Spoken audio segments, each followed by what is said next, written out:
welcome to Solve This Murder. I am your Belgian sleuth, Bill.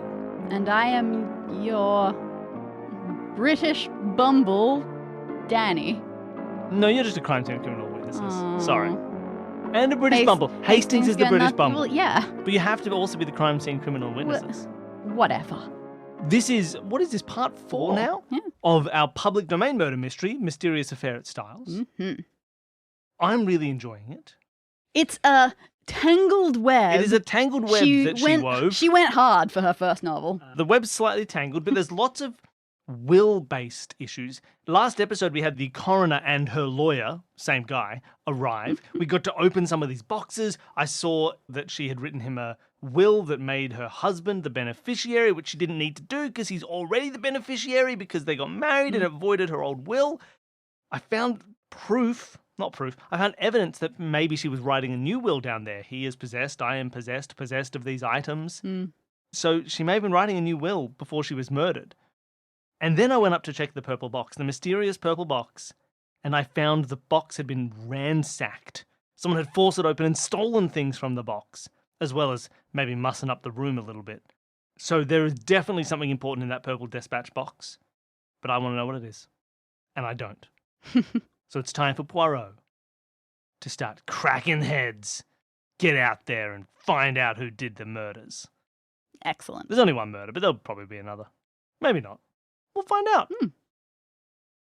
So, the practice writing was downstairs at the boudoir. I'm assuming the will was probably written in that room. Yes, that makes sense. Maybe it is brought up to kind of be the sent, offices. And maybe when it was brought up to be sent, because the purple one is for sending letters and things, right? Yeah, seems to be. Maybe she took it up there, sent it off. Someone then killed her, found it, and threw it in the fire. For sending stuff off, or seemingly just for holding extra important things, it's unclear. What's an interesting point to note, if somebody burnt the will, threw it in the fire and burnt it, it means it must have been a proper will, right? If it was a draft, it was unfinished, you wouldn't bother burning it, because I could guess. Oh, yeah. Doesn't matter. It's not going to get done. But if it's a proper will, does that mean somebody's witnessed it? Yes, absolutely. Right? You would think need that someone two had witnessed... witnesses for a will, just like a wedding. Can I try and ask around the household to see if anyone's witnessed? Just like, starting with the servants. She'd probably get servants to witness it. You can probably take a guess based on some evidence that you found in the boudoir. Oh no, hold on, boudoir Who of evidence. the servants she might have gotten. Who's the best at spelling the word possessed? Dirt, the gardener. She called a gardener in to be like, "Oi, can you come in here?" And this, yeah, remember they only have three gardeners now. But that's more than enough to witness. Absolutely, it is. You're right. The dirt in the boudoir tracked in. She just said, "Come in here, guys." Yeah. Quickly. They were planting new flowers yesterday. You might recall the flowers were looking extra nice. Oh yes. Okay. Can I get in contact with these gardeners? Yeah, for sure. The gardeners will come right in. And what did their gardener voices sound like? All right. Okay, I'm not going to talk to him. He doesn't sound like anything. I'll talk to the other one. So one of them sounds like that. Oh, yes, sir. I'm the gardener's apprentice, Willem. Okay, good. I was going to say, you sounded quite young to be a professional gardener. Well, I'm 11. That's the ripe old working age at the moment. All the people older than me are off at the war, sir. True. Okay. Yep. Good. Yeah. Wait, you can't be old enough to witness a document? Oh, laws like that don't exist yet. Are you kidding? This was witnessed by my baby. My baby did it. I put his little hand stamp on it as a signature. I've dipped his little chubby hand in ink, and I've placed it upon this parchment, and he's witnessed it. So yeah, Mrs. Inglethorpe, she told me to run up to the news agency and pick up one of those fancy will-making kits. And a lottery ticket. So I did so. I came back, and we went back out to work for a little bit, and then she called us back in to sign some stuff. Do people really sell will-making kits? Oh, yeah. Is that actually in the book? Oh, yes. That's so cool. That's cool. I don't know why. That's nothing, but I get it. And then, now, we didn't see nothing. She covered it with a piece of blotting paper, so we couldn't actually see anything. She just said, how did you witness it? She just had her signature. Well, I saw the word Will at the top. That cannot be legal. I know it said Will at the top because that's my name. And oh, get out of here. Is that the line in the book? No. Damn, I wish it were. I love it. I said, I don't even know who testament is. So, yeah, right under where her name was signed, we signed it. But, yeah, I don't know. Okay. You, in your eminence as detective, know that if there was a piece of blotting paper covering up fresh writing... Has it been blotted? There is a chance, like, no, it won't be clearly, but you start looking through the waste paper bin and you find a piece of likely blotting Yes, paper. that blotting paper. You can't make out words on it, but it is the sort of thing that there is a chance maybe some imprints were left it on somewhere. You might need to send it out to someone who knows a little bit more and not receive word back until quite late in the book. Let's do it. I'm sending the blotting paper off to my friend at the blotting station. I think it may have actually been like paper that was coincidentally underneath it as it was being written. Either way, I'm sending it to the blotting station. Yeah. That's good. Absolutely. Oh, I'm excited. And yeah, after that, she slipped it into a big old envelope and then she put inside some sort of purple box thing. It was in the purple box. Oh, thank you, child. Have a tuppence. Woo! That's a year's wage, it is. Okay, so hold on. You signed this. You witnessed a will. This was on. This was yesterday. This was the day she died. Yeah, that's right. Yesterday afternoon. Oh, did you know she was dead? She's dead. Yeah, I got You're that. a child. I thought maybe people had kept it from you. No, that's not the way things work in 1917 or whatever. I keep forgetting it's the 20s. I've seen or the 18 10s. relatives die. Yeah, well, I mean, you can't avoid it in the 1910s. All amputations. Oh no, they were all doing the amputations. Oh yeah, doctors are wild in this time. Okay, so you did that. When was that? Must have been a little bit after 4. Okay, Danny, you're gonna have to help me. Sorry, Danny doesn't have to help me do anything. You British Bumble Hastings. Yes, that's right. Could you come and help me with this, with the timeline here? Oh, sure. Timeline of when things were happening. Yep. So apparently Dorcas overheard the argument between the Inglethorpes at about 4. Okay, so wait. That's the same time the will was signed. Well, they said just after 4. Okay, cool. So we're looking at... Okay, I'm going to make a little timeline. I'm going to do a timeline section here. I'm going to say 4 o'clock, argument. That's the you've deceived me argument. And then sometime after 4. Maybe we were there until like 4:30. 4:30? All right, so I'm going to say 4:30 is the will witnessing. Is will witnessing the will. And then when Dorcas came back in to provide tea and hear Mrs. Inglethorpe have a bit of Everything has changed? an unsteady rant, that was more like 5. All right, 5 o'clock, we're saying everything has changed. I hope that doesn't contradict anything I said in previous episodes. If it has, this is just the new truth. Yeah, it's hard to keep track of things. You know what, people playing at home? If it's contradicted something, maybe Hastings Read the just book, got it maybe. wrong. Yeah, exactly. Maybe Hastings is can't keep untrustworthy. track. He's not a good detective. He's still shell-shocked from the war. Okay. So everything has changed at 5 o'clock. And then, you might recall, right after that, 5 o'clock, Mary Cavendish went in there to talk to Mrs. Inglethorpe. And they had a bit of a spat as well. Yes. Oh, that was that from back in episode 1. Let me see it. That was at 5:15? It was right after Dorcas left. Does that mean maybe she knew about the will? Maybe she talked to the gardeners and then she was like, let me see it. I want to see the will. I want to see if I'm in it. Yeah, it's possible. You might also remember that while talking to Dorcas about how everything's changed, Mrs. Inglethorpe was holding a piece of paper. Oh, yes. This is all about the will. Okay, so Mary maybe knows about the will. I'm going to ask Mary if she knows about the will. And then what happens? I know later on at 7:15, that's when coffee, Yes. that's when The cocoa was goes left up. upstairs. Coffee was served at about 8 o'clock, so around the same time that the cocoa was taken into the bedroom. Okay. And then it's about 5 o'clock the next morning that the first chaos convulsion. starts. Oh no, I don't know how to spell convulsion. What's the vowel in the middle of convulsion? A U? What else could it be? I don't know. It had an O. Hmm, Convulsion instead of convulsion. that's a little wild. Okay, so I've got like a timeline here. Now, the next chapter that happens from all of this is the inquest. Oh, so are we going to jump ahead to the inquest? So You can do some question asking of the people, like sort of being, I can give you some, but you can sort of be the coroner asking people questions as well. Oh, okay. I'd like to just have a quick moment of, can I find out, is it possible for me to find out from Mary whether or not she knew about the will? She will say no. She will say no. But when she says no, does she say N-O or does she say K-N-O-W as if to say, I do know about the will? She has a very dominant personality, so with one glance you can tell she's not going to answer your questions again. Fine. Let's jump forward to the inquest. Anything happen between Wednesday and Friday? The only thing that happens between Wednesday and Friday is Hastings. I just feel like taking a bit of a stroll, doing a little bit of my own investigation. I'm going to go to Rakes' farm.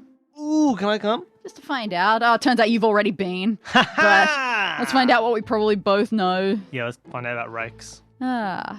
You don't find out too much about Rakes. All you can find on the premises is one of the employees there who does say, oh yes, we get a little bit of attendance from your fancy hall around here. Wink, wink, not naming any names. Alfred. And then that's all you get out of him. That's all I got out of him. I got an entire section lined up. I just marked off part of my notes for Rakes' farm, and it's just to tell me the thing I already knew, that, So that sorry. Alfred goes there. I look for murder weapons. Any wills hanging out on the farm? No, that's it. Is it a strychnine farm? Do they grow strychnine here? My gosh, thanks, Rakes' farm. What is the point of this? I'm gonna get. You know what? I'm getting a rubber. I'm getting a razor. For you Americans who think rubbers did something else, I'm gonna rub this out. Rub. So on Friday, the inquest begins. We start out with things like the body gets viewed, which is wild. Let's view the body. Doesn't give any details about that. I just had to include that as the first line of the inquest that happens. It's a preliminary thing that they go through. I want to view that body. John Cavendish identifies the body. That is my mother. Stepmother. That is my stepmother. He then gives his account of being woken up in the early hours of the morning and what he witnessed of the death. After that, they get Bauerstein in because he's the medical expert. He's the toxicology man. And so It's me, Bauerstein. he actually gives some of the more technical results of this post-mortem that happened. Okay. Because they must have sent results off to him to actually do the testing of things. So they establish it was absolutely strychnine poisoning. If you could do his Oh, sorry. what he's established. Can you do it in his new voice that I just established then? What was that again? It's me, Bauerstein. I don't know if you want me to. No, please. Just so we have. It's just so. No, you're missing the rasp. I can't rasp. I have asthma. All right, fine. You can paraphrase. It was most definitely strychnine poisoning. Regarding the amount of strychnine that was there, it would be pretty unlikely that it was like, oh no, I grabbed the wrong bottle because... Doesn't seem incidental. It seems deliberate. One, it would be unlikely that you would just have strychnine. Like, it's not a cleaner or anything. Yeah. It's just straight up... It's just a death-dealing poisoner. I mean, it can also be used for medical things. Oh, okay, then it's fine. But, yeah, it's not something that you would take by accident. I don't know how it was administered. I do. It's cocoa. But the thing is, strychnine, it's a fast drug. Oh. Symptoms would normally appear like 1 or 2 hours after you've had it. So if it was there the are some, cocoa... Yeah, there are some times, and we discussed this earlier, there are some things where it can be slowed down, like it maybe if you've eaten a gigantic meal. She had not done that. So I cannot say that. I would have said, based on the evidence, that she had the poison about 3 a.m., But So that is wild. So we're thinking about like, oh, she had the coffee, or she had the cocoa. now, the cocoa she would normally have at some point in the middle of she the night. drank it through the night, but But even then, the poisoning happened. We tested the dregs of the cocoa for strychnine. No strychnine? There was no strychnine in What's it. up with the salt on the tray? Just as a point, I'm not at all surprised to find out there was no strychnine in the cocoa. Strychnine's really bitter. Bitter like coffee, put it in the coffee. You put some bit of strychnine in your coffee and drink it. That would be far more likely, except that, well, the cup is totally smashed, so we have no way of testing it. And I'm assuming she drank the coffee pretty quickly. Yeah. I like that you responded to my song as if Poirot was singing it in the scene. I hope he was. Does it say he sang a little song there Every time. in the original? Every time. Public domain, we can rewrite it. Mm-hmm. You could release a copy of this book exactly the same, except you put in a little song in that scene. No one can do anything about it. It's public domain. Do you also recall there was something that you wanted to ask Dr. Bauerstein about his own presence? Well, I want to say, what the heck were you doing outside at 5 a.m.?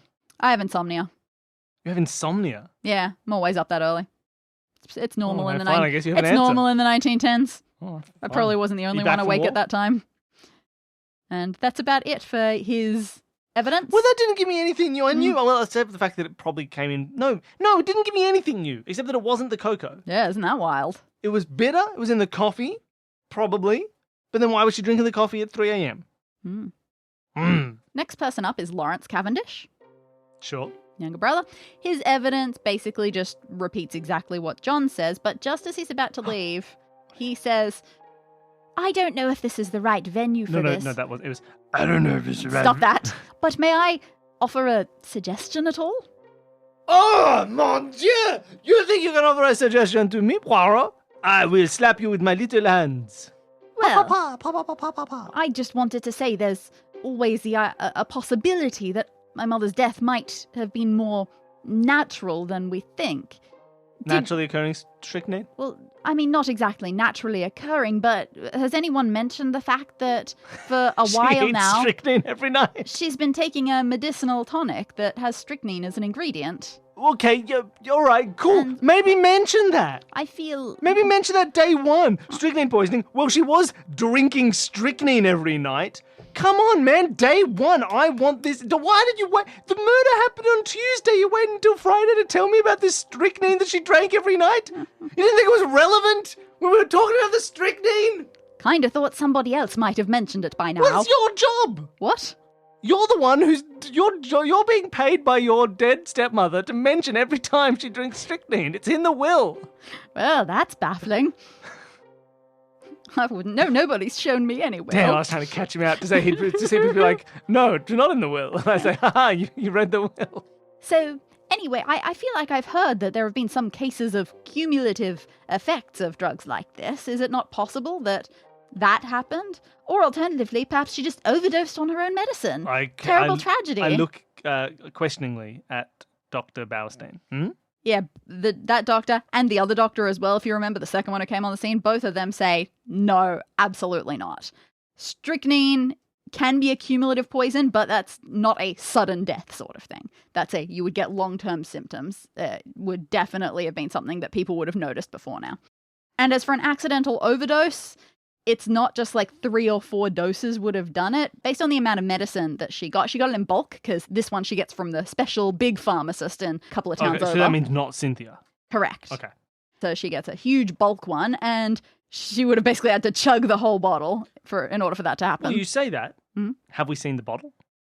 Has it been chugged? The bottle, I don't know what happened to it. Maybe it's kept elsewhere because, there's no evidence about the bottle as such. But Dorcas is familiar with this medicine. Okay. And says, oh no, absolutely not. There's no way anything like that could have happened, nor could it have been the chemist accidentally over-strychnining the medicine or anything, because she was just finishing up the bottle. In fact, she took her last dose yesterday, on the night. Oh, okay. Maybe all the strychnine had pooled at the bottom of the drink. Is that how it works? I mean, in this formula, absolutely not. Now, as perhaps an interesting point, she was actually supposed to take that dose the night before, but we were all in a big hubbub. There was a big village celebration. She was giving a speech, and I suppose in the excitement of it all, she just forgot. Oh, so she missed one dose. That sounds so important and so unimportant at the same time. And so then Dorcas herself gives the theory after Lawrence has been thoroughly rubbished by the doctors. Boo! Boo, Lawrence! Sit down! Boo! You're bad at this. Stick to your lane, Lawrence. Boo! Dorcas goes up. She says pretty much everything that you've already heard. Nothing in her story's changed. And then Mary Cavendish comes up and she gets to speak about hers. She didn't talk to me. Let's find out about what Mary thinks. So Mary says, well, as per usual, my alarm woke me up at 4:30 in the morning. Why as per usual? What do you do at 4:30 in the morning? Well, you might know I take care of the grounds a lot along with some of the servants. I do some of the outdoorsy work on this property. Pause. She works with the gardeners. No wonder they immediately told her about the will and she was like, let me see it. She knows about the will. She's gossipy with the gardeners. I honestly don't know why she works this land when they have so many servants. It's weird. Yeah. You know, fun. I have to do the work of the fired 2 gardeners. That's fair. And so, yes, of course, I have to get up ridiculously early. And so, as I was getting dressed, I heard something heavy falling over. And turns out, I suppose, that was the bedside table in Mrs. Inglethorpe's room. I suppose so. So I opened my door, I listened for a moment, and then the bell started ringing, servants came running, the door was locked, and she just goes into basically repeating what everyone else has said. And then when she is asked about perhaps overhearing quarrels or anything the day earlier or having quarrels, Yeah, I want to try and find out more about this, let me see it quarrel. she just goes, no, nothing of importance. What were you doing at 5:15 yelling, let me see it? No idea. Man, you're the worst. At least come up with a lie. Don't just be like, nah, see you later. I give you nothing to go on. And then after Does that, anybody in the house sound exactly like Mary? not as far as I know. All right. Not on purpose. Oh, good. Sorry. That wasn't a dig at you. Might be. After Oh, that, it's me, Mary. After that, a shop assistant from the newsagents is called and says, yep, I totally sold a will kit on that day. Oh, okay, good. Everyone's gardeners- corroborating every story. Yep, the gardeners came up and said, finished at about 4:30, so a bit after 4 for sure, maybe getting towards 4:30. Sure. Cynthia Murdoch comes up. We haven't heard too much from her. No. And the problem with that is she has nothing to say. She goes, I don't know, I was asleep. I woke up to Mary shaking me, saying something's going on. Okay. Now, for Patreon subscribers, for people who subscribe to the Patreon for Consume This Media, supporting all of the shows on our network, you will know that we've been doing a whole long series of 2-minute mysteries where we solve these little murder mysteries that are designed to be read and solved in 2 minutes. They're great fun. And they have absolutely ruined my ability to solve a mystery like a normal person. Because all I'm doing is Mary was like, and then I heard a thud. It must have been the table falling over. And I'm just like, well, actually, the table had crockery on it, so when it fell, it would make a crash, not a thud. And therefore, you're the murderer. I mean, you made a slight there are gonna mistake. be some. There and might you be. are the murderer. You've done it. There might be some tenuous links in here. I'm going to try to make them as untenuous as And possible for that you. is all I want to do. Like, I just want to be like, you said you were there at 5:15, but now you say you weren't there at 5:15. That means you did the murder, 100% certainty. There's no follow-up investigation. Her legend has ruined my capacity to solve real mysteries. But hey, if that sounds fun to you, go support us on Patreon. Back to the show. So Cynthia has nothing interesting to say. No, she slept through the entire thing, Oh my gosh, Cynthia. which is interesting. You remember where her room is? Yeah, how did she sleep through the whole thing? Does she take sleeping pills? Do you have insomnia? Oh, no, not at all. How could you possibly have slept through this whole thing? Man, I guess I'm a really sound sleeper. I don't know what to make of this. She probably did the murder. I could ask Cynthia about her cup. I don't know what I'd get. Maybe I'll get something out of it. I'll be, Cynthia, hey, we're an inquest. When you had your coffee, did you take your cup back up to you when you went to bed? No, that would be very strange. Did you leave it somewhere strange?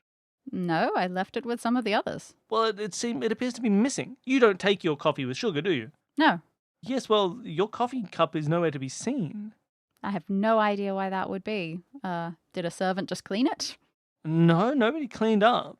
Did you see anyone take your coffee cup? Not at all. Did you promise anybody that they could take your coffee cup? Nope, I have no idea what you're talking about. Damn. Why did we think that the coffee cup upstairs was smashed? We thought the coffee cup upstairs was smashed to hide evidence of poisoning. And it was true that they couldn't test the coffee cup Absolutely. for poisoning. Or perhaps it was to hide evidence of not being the vector Or for that. poison. And now we've got another coffee cup that we can't test for anything. Oh, Cynthia's coffee cup can't be tested because it doesn't exist. I had assumed it was the same coffee cup, but maybe not. So, does that mean that maybe Cynthia is taking something that she doesn't want people to know about? Or someone, wait, hold on. What if somebody's drugged Cynthia? She's not saying, oh, I know I'm a sound sleeper. She's saying, I don't know, I guess I slept through it. What if somebody deliberately drugged Cynthia so they could go into her room with the keys that we know can open other people's rooms, then opened her... No, it was bolted from the other side, but whatever. Maybe her door wasn't bolted shut, so they could either escape through it or arrive through it. And in that process, they snagged some of their green outfit in the door bolt by going through the door, which is not a usual thing to do. It is weird, isn't it, that door that you have tested it out, it was completely silent when you've been told no one ever uses it. Yeah, like it was freshly oiled. So somebody drugged Cynthia and got rid of her cup, as well as... because they didn't want any... Okay, that's interesting. Okay, so Cynthia may have been drugged, to be kept quiet. Okay. Now, this could be a good place to end it, but Is there more? Does someone else stand up at the inquest? we've still got a couple more inquestees. Ooh. What about you, Hastings? What do you have to say? It's Evie Howard who comes in next. You remember her? I know She her... stormed out and quit being Yeah, she's a second Emily cousin. Inglethorpe's, she was just the friend / jack of all trades worker. She was an employee, but also a friend. And Alfred claimed he was her second cousin. Yes. And then Evie was like, don't trust that man, he's a bad And man. she stormed out and then quit. she stormed out. Now, That was- I may have gotten my timeline wrong on exactly you said when that was happened. like Sunday. Like 2 days before the murder. Yeah, apparently it was actually 10 days before the murder. Oh, well, okay. Apologies. In that case, I the can solve the book whole was thing so now. unclear. I can solve the whole thing I don't right even now. know how much it matters. Yeah, that's fine. But Evie comes in and she wasn't there. She was nowhere near it. Her evidence, she was on duty that night, so she clearly has a good alibi. She also has a letter saying, cool, I just received this morning. It is from Emily. Must be one of those letters that she was sending out. Emily? Is that Inglethorpe. Mrs. Inglethorpe? Yes, I that's don't Mrs. think you've ever Inglethorpe. told me her name was Emily. Sorry. She doesn't have many friends. Okay, her name's Emily. Emily, apparently. I had no idea. All right, go on. Did anyone home know that was Emily? Did I just miss that? I don't know. And so apparently the Wednesday morning, or whatever it was, right after the murder, Mrs. Inglethorpe must have sent this letter, and that was just one of the things going to the dispatch case. Don't tell me about it. Tell me what's in it. All right, they give you a copy. Danny's giving me a copy of the letter. Okay. So first of all, it is handwritten, and the handwriting looks like the I am possessed. I think it's clearly... It's totally not just that the book only has 2 fonts to choose from. No. July 17th, Styles Court, Essex. That's not handwritten, the Styles Court, Essex part. Nah, Must be on a letterhead. I guess you so. know. My dear Evelyn, can we not bury the hatchet? I have found it hard to forget the things you said against my dear husband, but I am an old woman, very fond of you. Yours affectionately, Emily Inglethorpe. Now, what Evie says about this, she just goes, now, you might not be able to read through the lines read between the lines like I can. Oh yeah, I can read through them, can't read between them. But to me, what this says is my friend realized she's been made a fool of. She has realized that Alfred is no good and is just after her money and is sleeping around and all that good stuff. And this is her way of keeping her dignity while coming crawling back to me. I mean, seems like it. We know that she had an argument with bloody, what's his face? With Alfred, saying you've deceived me. I'm just false saying, one. I don't know why we're wasting our time here. What you're saying is that it was Alfred? I think it's... I'm not allowed to say that legally, am I? Probably. I No, think no, I it's give you pretty permission. clear. I mean, hey, I'm with you. I'm with you, sister. I'm on that Alfred train. She actually gets cut off before she can say that, but she's halfway through saying it, and then she grumpily goes off. We're doing a different version, Danny. I'm playing the role of Poirot. I refuse to let anyone cut her off. All right. Next, there is a surprise witness. Someone not from the house. His name is Albert Mace, chemist's assistant. It's me, Albert Mace, the chemist assistant, and I have terrible news for everybody. So he's from the local pharmacy. I'm from the local pharmacy. Qualified pharmacist. I'm a qualified pharmacist. Only recently come to this particular shop. I'm new. The assistant formerly there had just been called up for the army. Yes, the other one's off protecting our country. I'm here mixing up our powders. So the evidence that I have to give at this inquest Yes. is that I have very recently sold strychnine to an unauthorized person. And who was this man? Well, it was on Monday night, Monday the 16th. Monday night. Okay, yep. And it was Mr. Inglethorpe. Come on, this is too obvious. He can't. You know what? He cannot have done the murder because every single piece of evidence points to him being the murderer. It's just not a mystery. It's not a murder mystery. It's a slow walk towards a murderer. Now look, we don't typically just sell strychnine over the counter, but, Styles Court, it's a pretty fancy place, and apparently they usually buy all their medicines and things at the big fancy store in town, and it's really hard to compete with them, so if we could get their business, I was sort of under the impression that I should do whatever I can to make that happen. And anyway, Mr. Inglethorpe, he said that, as you do in the 1910s, he needed to poison a dog. Is that what it is? It says he's going to poison a dog and they're all fine with this? Oh, poison a dog? Yeah, fine. Give as much strychnine as you want. And I've got proof as well. Anyone who purchases poisons does have to sign our book. So got this book here, Let got me signature. see that proof. Yeah, fantastic. Let me see that poison Just a proof. signature. All right, and that's all that he has to do. And after being scolded by the coroner For what? for just giving out poisons. Ah, sure. And then just one more witness to come forward. Who's left? Who do we think? Alfred Inglethorpe. Alfred Inglethorpe. We haven't spoken to Alfred He yet. is not. Alfred, Alfred. All right. What do you need to ask him first? Oh my gosh. Did you do it? No. Nah, that never works. Okay, Alfred, hold on. I need a new page. I'm going to write Alfred. Cool. We drew a picture of this. So remember, he looks funny as well. Oh, does he? Yeah, remember? He's got a crazy beard, crazy glasses, dresses funny. Oh, I do vaguely remember Yeah. that. I feel like we made fun of his beard at one point. That sounds right. All right, Alfred, Mm-hmm. let's get down to business. Please. Why did you buy strychnine? I didn't. What? You signed for it? No, I didn't. Oh, I hate you. What do you mean? I'm sorry, that's not my signature. Doesn't look anything like it. Sign something right now. He does. He pulls out some old things with signatures Put on it. this Goes, glove on. Yep. Nope. And you can see, yeah, doesn't look the same. Not at all. Oh my gosh. I suppose, okay, you were just saying, Alfred's got a big, ridiculous beard and fancy glasses and whatever. That feels like the most easy man to disguise yourself as For sure. ever. This is some kind of Jimmy Ragoletto level disguise. You just do whatever the hell you want. Not only that, why would I poison a dog at Styles? We've only got one sheepdog, and he's great. My God. Alfred. Okay, Alfred. What have you been doing at Rake's farm? And don't you dare tell me I've never been to Rake's farm. Don't you dare say no, I've never been once. I have no idea what you're talking about. I walk around a lot. I go on walks. Oh my In gosh. fact, I believe that's where I was on the evening of the occurrence. I was out walking. Oh yeah, On tell me this- about Denby. On this Monday night, sorry. Oh, sure. On that Monday night when I was supposedly buying poisons, I was out on a walk. Where were you walking?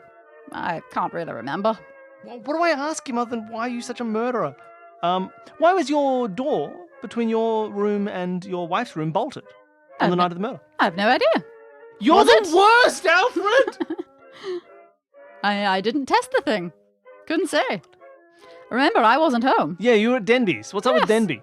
Well, he's the estate agent. We had some matters to go over. What matters? I don't know. Matters. Very I hate boring. this guy so much. Interest rates and all of that. War levies. Very dull stuff. I have such a big... I put your name in such big letters at the top of my page expecting you to say something. And there's nothing here. I'm Alfred, I don't do anything. Were you fighting with your wife?